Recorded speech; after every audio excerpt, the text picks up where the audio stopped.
பூஜை கூறிவிடும் உன்னிடமே. என் கை என் உடம்பை காயம் செய்தார் எங்கே கூறிடுவேன் என் உயிரே. நீ எந்தன் பாதி இதுதானே நீதி, உன்னை விட்டு போக முடியாதம்மா.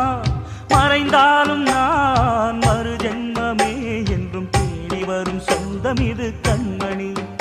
அதை தள்ளிவிட நியாயம் என்ன கண்மணி. இது நீ இருக்கும் நெஞ்சமடி கண்மணி. இன்று யாரடிச்சு விண்முதடி கண்மணி. ஒரு வீடு கட்டி வச்சிருந்தேன் கண்மணி, அது வெட்ட வெளியாச்சுதடி